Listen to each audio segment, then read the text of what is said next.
Espacio ofrecido por Pisoteus.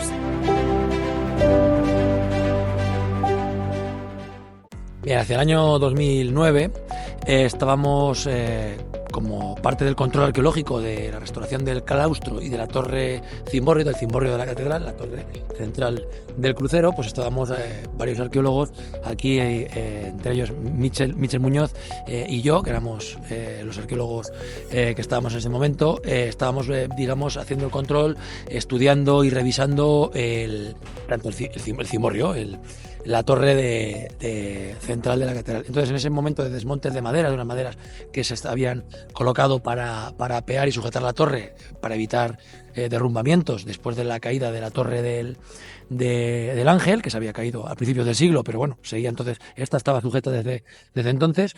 Aparecieron una serie de grafitis, de grabados en las paredes del cimborrio que empezamos a estudiar, y entre ellos había un plano muy raro, o sea, había un dibujo de un plano de una girola de una catedral muy, muy rara, que luego comparando con planos y girolas de catedrales de toda Castilla, de toda la península, pues resultó que la única que nos podía coincidir era que fuera la catedral de Burgos.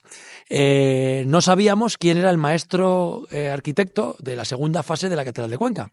No lo sabíamos el obispo en época de la que se hace esa segunda fase, que es Mateo Reinal, y fue lo que luego fue, curiosamente, obispo de Burgos.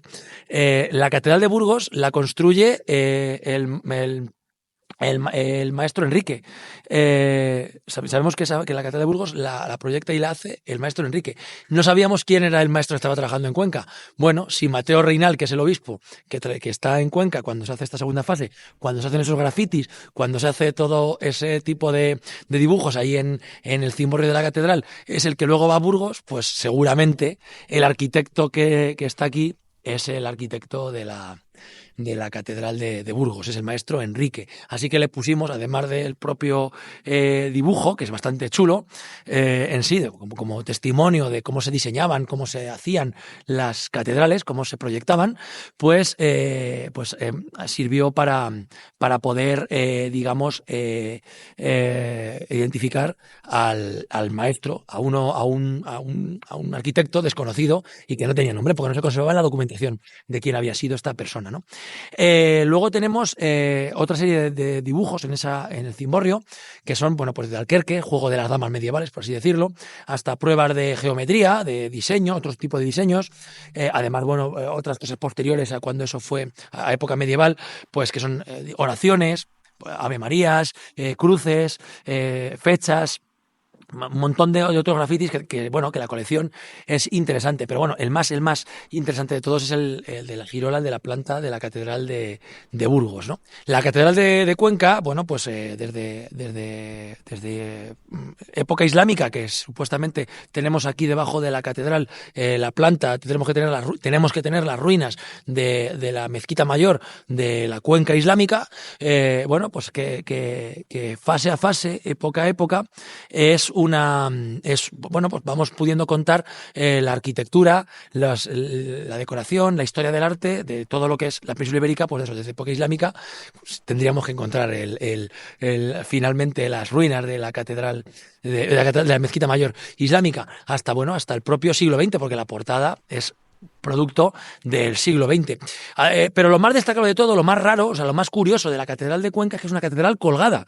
Es una catedral colgada porque se cuelga en la hoz. Cuando se va ampliando en el siglo XV y XVI, que es el momento de mayor auge, de mayor esplendor de Cuenca como ciudad, pues su catedral también crece. Se queda sin espacio. Entonces, porque ya tiene la hoz del Huécar a la espalda, en la cabecera.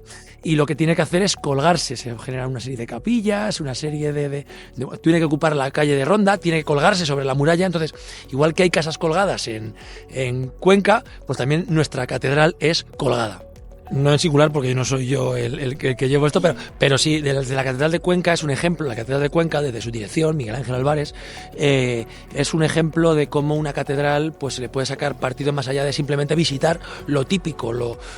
Se intentan igual, hay zonas inaccesibles, por ejemplo, es imposible que acceda al público al cimborrio de la catedral, porque es muy complicado hacer el tránsito, pero se van abriendo poco a poco espacios desconocidos e intentando que todas esas secretos, todos esos, más que secretos, todas esas joyas que no estaban tan promocionadas o que no estaban tan estudiadas, que se han ido estudiando poco a poco, que vayan teniendo un poco de publicidad y por ejemplo, el claustro de la catedral. El claustro de la Catedral de Cuenca, hasta justamente cuando estuvimos haciendo esto del cimborrio, pues el cimborrio no se pudo abrir al público, pero el claustro de la catedral sí, es un espacio que estaba perdido y se abrió. La capilla del Espíritu Santo. La capilla del Espíritu Santo también era una zona que no se veía, no se podía enseñar, y ahora bueno, se celebran bodas, se hacen actos, se hacen un montón de actividades culturales y también de difusión, de divulgación histórica que antes no se hacían.